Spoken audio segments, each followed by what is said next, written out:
Así es que en esta mañana quisiera tocar el tema con ayuda de la palabra de Dios, el tema el pastor y su persona. Y quisiera iniciar leyendo un texto desafiante para nosotros y desafiante en todos los tiempos para aquellos que servimos al Señor.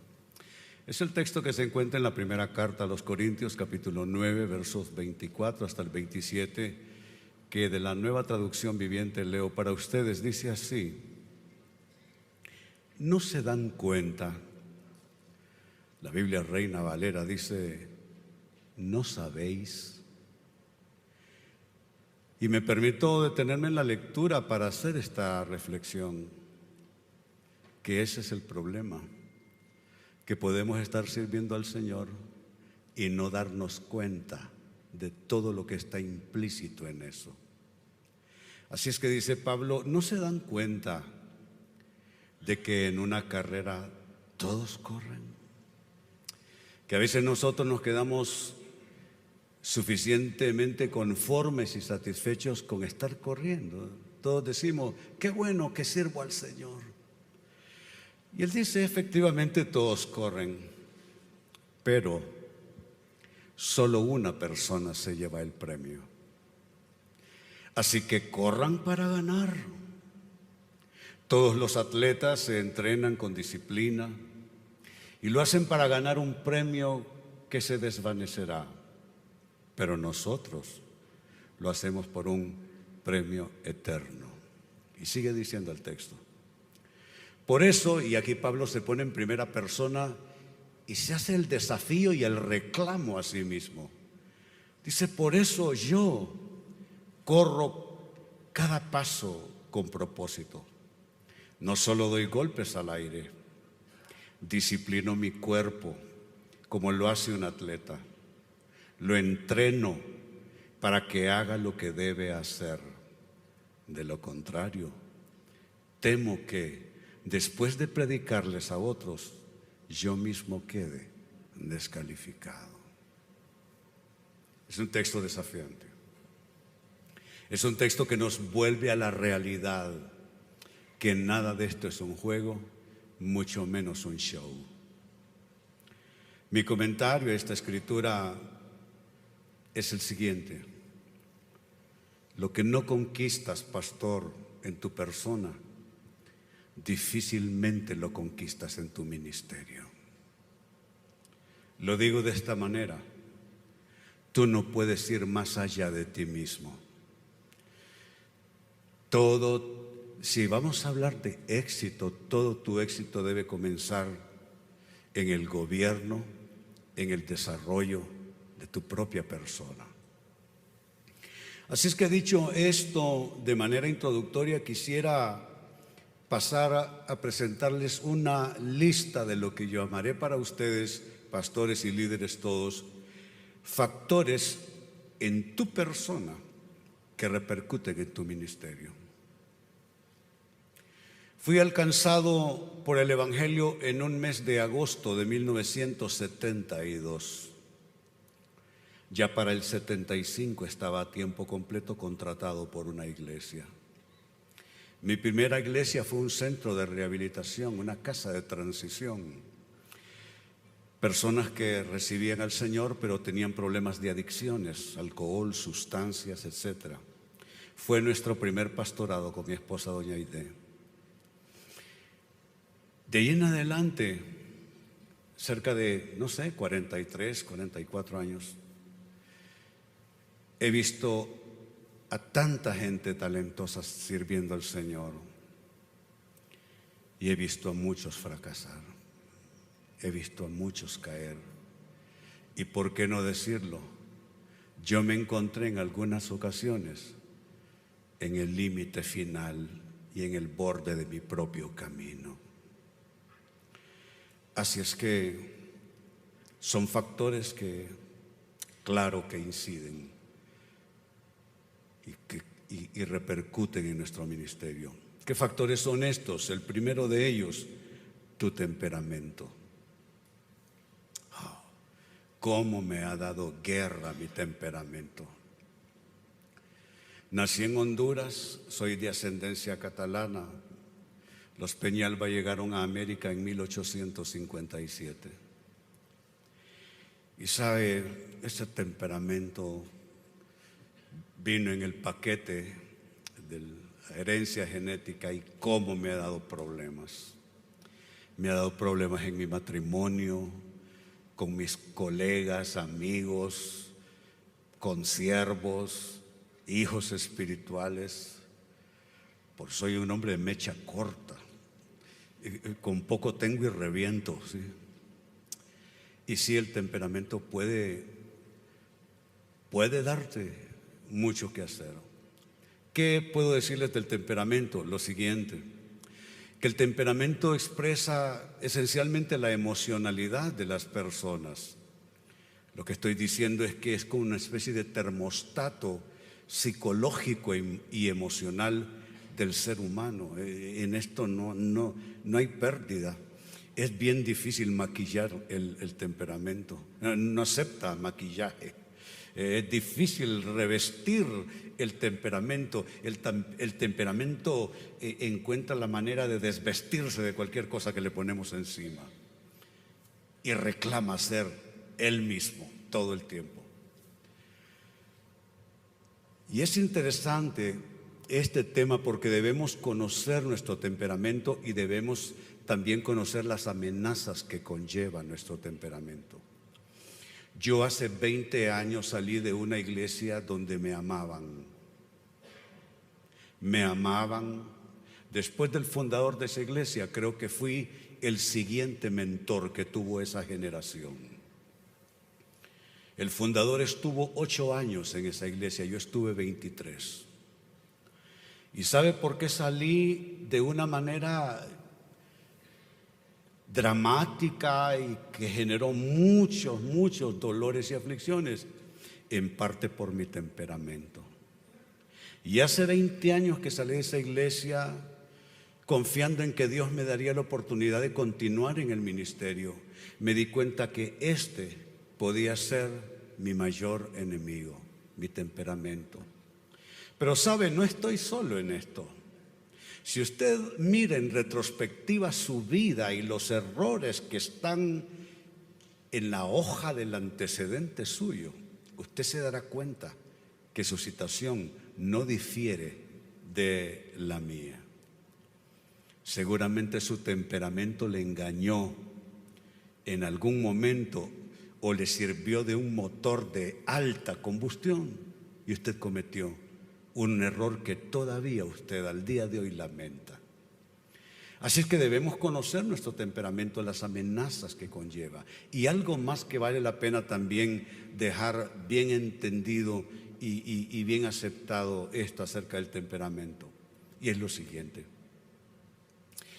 que no hay temperamento que sea mejor que otro. No lo hay. En realidad lo que hay es la manera buena o mala de administrar el temperamento. Yo gasté bastante tiempo de mi vida tratando de domar mi temperamento, pero lo que me di cuenta es que lo que tenía que hacer era administrar mi temperamento. Me di cuenta que mi temperamento puede ser gasolina de alto octanaje para cosas buenas.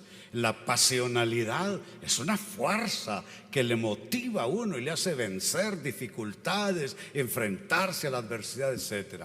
Así es que piense, pastor, líder, en su temperamento y deje de pensar que usted tiene el mejor o el peor temperamento. Más bien usted enfóquese en que lo importante es la manera buena o mala en que usted va a administrar su temperamento. Así es que este es un factor en la persona del pastor, del líder, que incide en su ministerio. Segundo factor, tu disciplina. Qué importante es la disciplina. Pastores, líderes, alcanzar el éxito en lo que hacemos para Dios es imposible si no estamos seriamente comprometidos con la disciplina. Eso me hace recordar a mi mentor, el reverendo Ed King. misionero menonita. El reverendo King llamó a un grupo de jóvenes para ser sus discípulos. En ese círculo estaba quien les habla esta mañana. Y yo escuchaba a mis condiscípulos reírse de todos los cuentos y las historias que le daban al reverendo King para no ir a la hora del discipulado. Hablaban de enfermedad o que tenían un examen al día siguiente. Algunos de ellos enterraron a alguna tía, algún primo por allí, y se reían de cómo el pastor King se tragaba cada cuento de ellos. ¿Sabe dónde están esas personas? Probablemente en tierra de nadie, porque se requiere ese compromiso con la disciplina si hemos de lograr algo en lo que hacemos para Dios. Y hay una conexión entre disciplina y voluntad. Tú no puedes lograr la suficiente disciplina si no tienes suficiente voluntad. La voluntad es importante. Trabajar la voluntad, educar la voluntad. La voluntad, amados, es como un músculo que hay que ejercitar. Un músculo que puede ser flácido o puede ser fuerte, dependiendo de cuánto se ejercite. Yo ejercité mi voluntad mal cuando era joven, antes de conocer al Señor. Fui un joven rebelde, impertinente. Mamá no pudo someterme jamás. Papá murió temprano y no tuvo chance de echarme mano. Y me di cuenta que mi voluntad tenía que ser educada. Y qué bueno es encontrar en el camino, no un pastor. Los pastores están en las parroquias, en las iglesias. Qué bueno es encontrar un mentor y un padre espiritual. Yo bendigo la memoria de mi mentor, el reverendo King. Recuerdo el primer consejo. Cuando yo llegué a la iglesia éramos casi los únicos casados nosotros, sin ser viejos, solo es que estábamos casados bien jovencitos, a la edad de 19. Era una iglesia mayormente de jóvenes estudiantes. Y el primer consejo que el pastor King me dio fue este: René, te voy a decir algo. Las mujeres, me dice, no son alfombras para caminar encima de ellas. Nunca lo voy a olvidar. Y es que aunque lo olvidara, ella siempre me lo va a recordar de todas maneras, porque ella también lo escuchó. Y le agradezco a mi mentor que él me ayudó a trabajar con mi voluntad. Le doy un consejo. Probablemente usted tiene un pastor, pero ¿sabe qué? Haga de ese pastor un mentor para usted y aprenda de la mano de ese pastor. Además de la disciplina, también está el tema de la situación familiar. Eso también puede generar conflictos en el ministerio. He visto a demasiados líderes de prestigio en la iglesia con vidas familiares resquebrajadas, donde el grito, la discusión, la ofensa son el pan de cada día. He conocido casos de pastores que después de una terrible discusión se van como si nada y ocupan el púlpito. Se van acostumbrando al desarreglo familiar. Saben, estuve en meses pasados visitando una iglesia que no conocía, aquí cerquita en el San Salvador, Pastor José Luis Blanco, señor mexicano, muy respetable, con una tremenda erudición, una experiencia profesional enorme. Y Pastor Blanco, la experiencia con ustedes, usted, sus hijos, pastores también, fue encontrarme la frescura de una gente que vive en su propia vida familiar lo que le enseñan a sus feligreses. Y como se lo dije, Pastor Blanco, ¿cómo refrescó mi vida eso? Porque infortunadamente hay bastantes pastores con una vida familiar en pedazos y que da vergüenza. También otro comentario que hago al respecto y que pongo en notas para ustedes es este. Todo esto tomado del libro, son frases que literalmente las he tomado del libro y afirmaciones. Asignar el primer lugar al ministerio. y a la vez permitirse una vida familiar colapsada donde el cónyuge te censura, los hijos no te respetan, es un error de severas consecuencias. Tu primera iglesia está en tu casa y tú tienes que trabajar la vida cristiana en tu casa. Así es que la situación familiar es algo que tenemos que cuidar todo el tiempo. Nosotros con doña Aide estamos casados, van a ser 45 años más.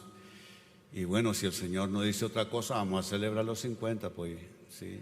Vamos a hacer un fiestón y llamar a los amigos. Sí.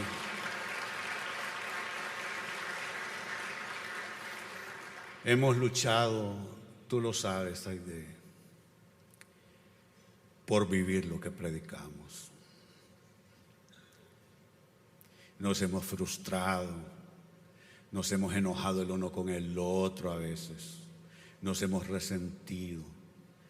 Y después de 45 años aquí estamos y todavía vivimos juntos porque nos agrada, porque nos gusta, porque lo disfrutamos. Pero eso es algo que no te cae como maná sobre la cabeza. Eso es algo que tú construyes en el camino. Así es que no es que esté tan viejo, pero les doy un consejo: trabajen por su vida familiar. Otro factor que incide mucho en nuestro trabajo para el Señor, los hábitos sexuales. La sexualidad, lo digo en mis notas, la sexualidad humana está ligada al estado mental y a la psique de las personas.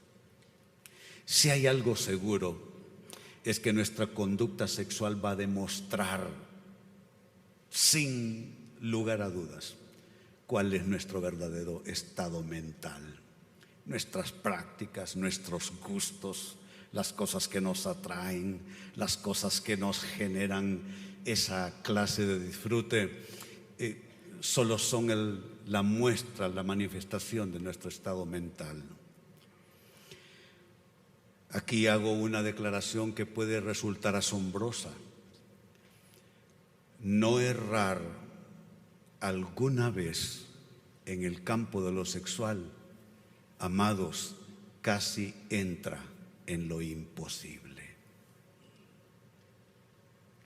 No hay nadie, uno solo, que no haya cometido alguna vez algún error en materia del manejo de su sexualidad. Entra casi en el plano de lo imposible. Tanto es esto así que puedo afirmar también que no hay una sola persona completamente emancipada de sus propias ansias sexuales. Es algo con lo que tenemos que trabajar todo el tiempo. ¿Y sabe qué es lo peor que podemos hacer? Uno, esconderlo, o sea, evadirlo. Eso es de lo peor que podemos hacer. Y la otra cosa, esconderlo. De Dios no lo podemos esconder, pero esconderlo de nosotros mismos.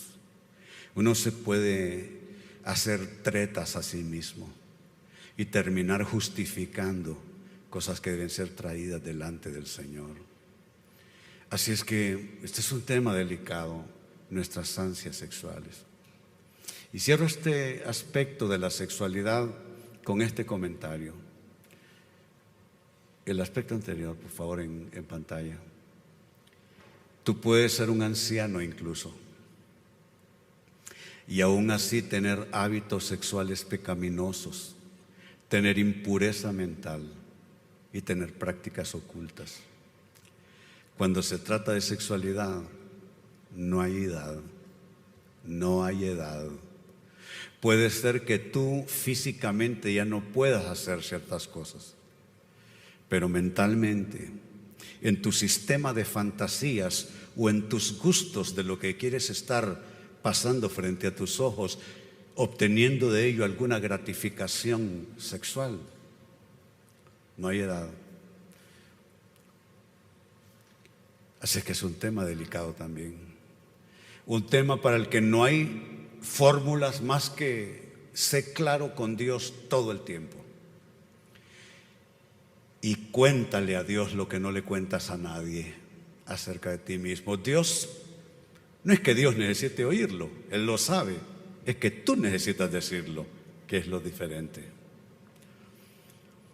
Añado otro factor más que tiene una alta incidencia en lo que hacemos para Dios, el manejo financiero.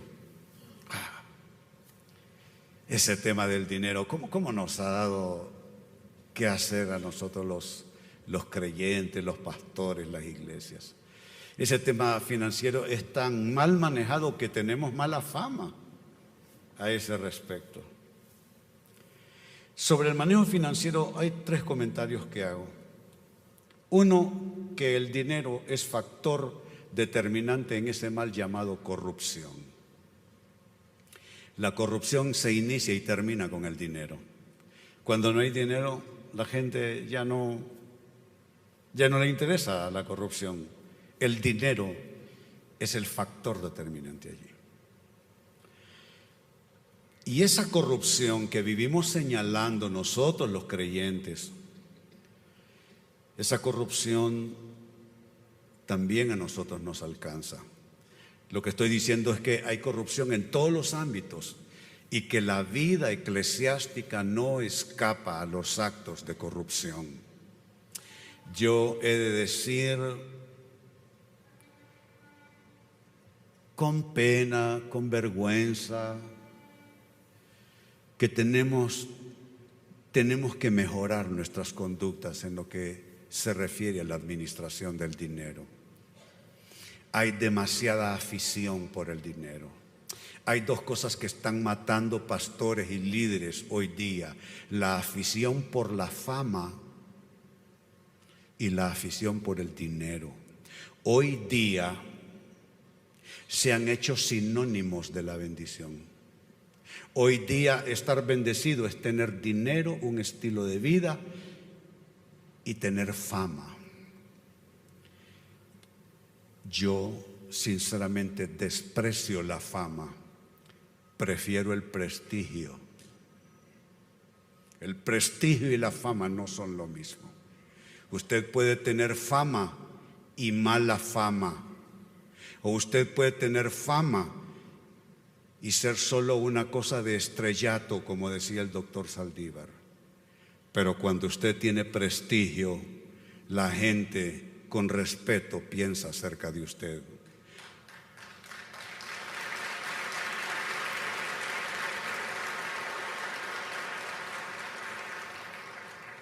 Y mi tercer comentario sobre este tema del dinero es este: un pastor, y atiendan bien, pastores, un pastor que no reporta finanzas, un pastor que no diezma,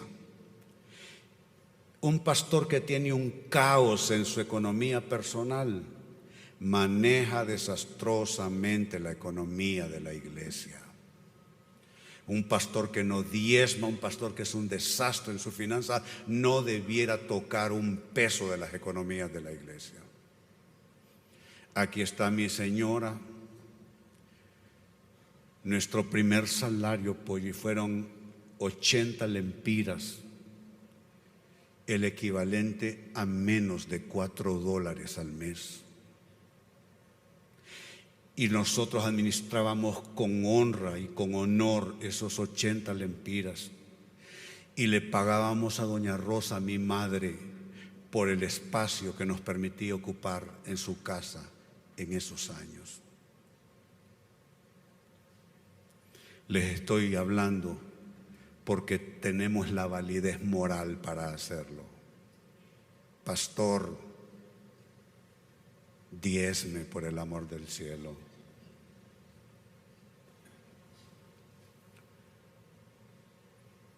Sigo adelante. Un par de factores más y cierro.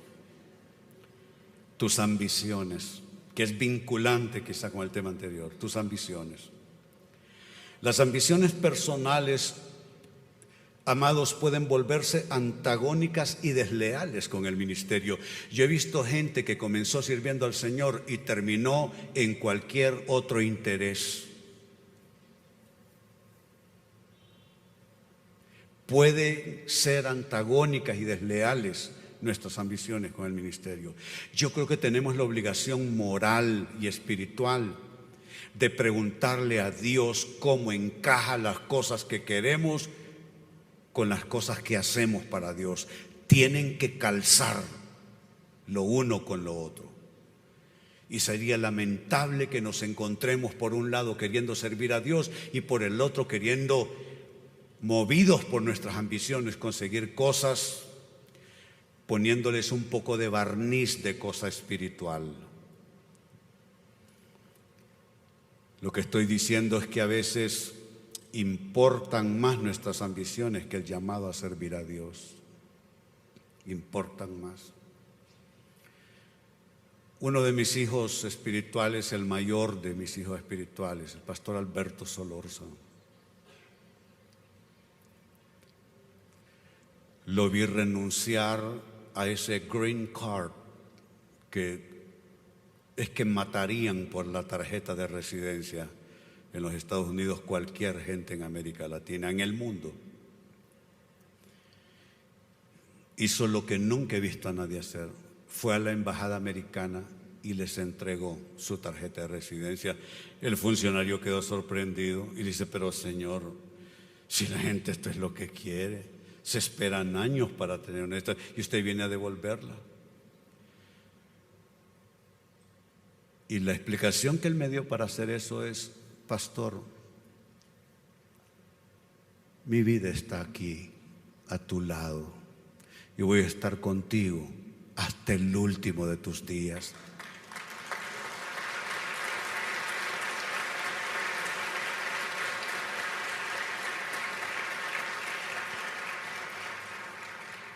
¿Sabe por qué no me he ido de esta iglesia? Porque él no quiere. Recibí residencia española con mi señora. Tuve que mandar una carta bien sentida pidiendo disculpas, porque ya con residencia española y nos íbamos a vivir con mi esposa y desde España iba a dirigir yo la obra. Y él me reclamó y me dijo: ajá, ¿y cómo es que yo entregué mi residencia americana por estar contigo y ahora tú te quieres ir a España? No me fui.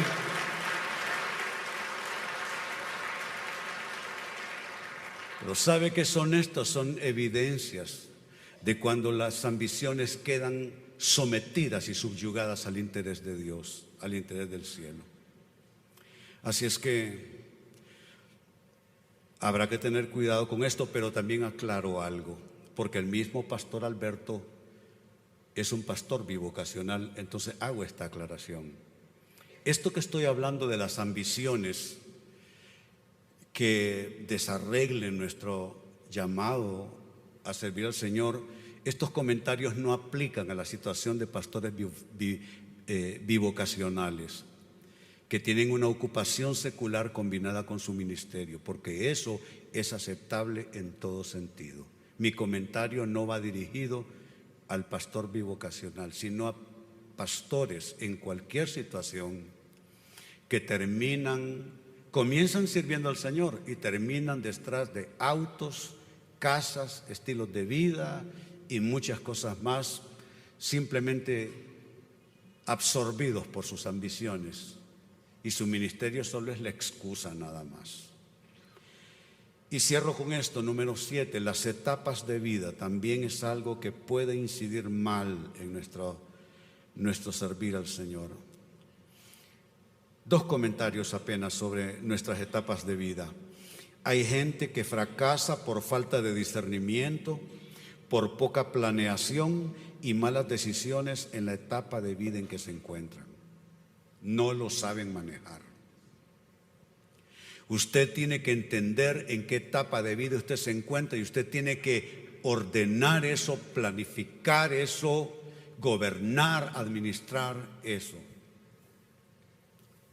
Aquí está el pastor Rafael Alvarenga. Con Rafa somos contemporáneos. No, error. ¿Dónde estás, Rafa? Pónete de pie, Rafa. No, Rafa, vos estás más viejo que yo. No, no, oíme. ¿Qué te pasa? Vos estás más viejo. Sí. Con Rafa, cuando estábamos jóvenes, Rafael, me acuerdo allá que el retiro de pastores en Telamar, 400 pastores andábamos. Y hablábamos de cómo queríamos vernos en estos años. ¿Te acuerdas? Las pláticas de sobremesa y en Telamar, y les aconsejábamos a los pastores: planifiquen ese más allá, ordénense, para que cuando lleguen esas etapas todo esté debidamente manejado. Y el comentario final sobre este tema es este: las distintas etapas de vida no solo son cronológicas, también son ministeriales y deben saber manejarse para no tener resultados que lamentar. El doctor Saldívar acertó en su comentario: me interesa el tema generacional en la iglesia, porque en la mayoría de los cambios pastorales se hace por un problema y una crisis. Nosotros en CCI creemos en la generación relevo. Él era un muchacho y Dios me mostró que él sería mi relevo. Cuando lo nombré pastor general de esta iglesia, no quiso y se me quiso revelar y me dijo no. Así en mi cara me dijo que no en una sesión y se tiró al suelo a llorar y me dijo que no. Y le dije, bueno, lo amenacé. No, sí lo amenacé. Le dije, bueno, ¿sabes por qué Dios subió al proyecto a Aarón, que terminó haciendo una cosa para adorar y el pueblo se enredó todo? Por la cobardía de Moisés. Entonces, por tu cobardía, a saber quién se va a montar en este ministerio y después no me eches a mí la culpa. Lo amenacé. Entonces él después, y tuvo que decir que sí, bajo amenaza. Creemos en la generación emergente y yo sé que él y los demás pastores están pensando en esos términos y tenemos que hacerlo. Muy bien. No es mi interés cansarlos. Además, yo hablo pausado y la gente se duerme cuando yo hablo. Pero saben, quiero aprovechar porque a diferencia de Víctor Amador, que agarró 3 veces el tiempo que le tocaba, sí, pero está bien. A mí me quedan unos minutos porque quiero bendecir sus vidas, pastores. Pero no solo por los pastores. ¿Sabe? Aquí hay personas que han sido llamadas al ministerio y están en un jugueteo por años. Que sí, que no, que un pie puesto y que el otro afuera, y que pruebo aquí, que luego para atrás y que para adelante. ¿Sabe qué? Ya déjese de cosas. Si usted sabe que Dios lo ha llamado al ministerio, quiero que venga al altar a consagrarse, porque sabe, el tiempo apremia. La mies es mucha y los obreros pocos. Ya déjese de jugueteo. Si usted siente que Dios lo llama al ministerio, venga y consagre su ministerio. Así es que el altar se abre para pastores y para personas que Dios está llamando al ministerio. Y usted no se pregunte cómo Dios lo va a hacer. Usted dígale sí a Dios. Lo demás corre por cuenta de Él, no por cuenta suya. Así es que el altar se abre para ustedes.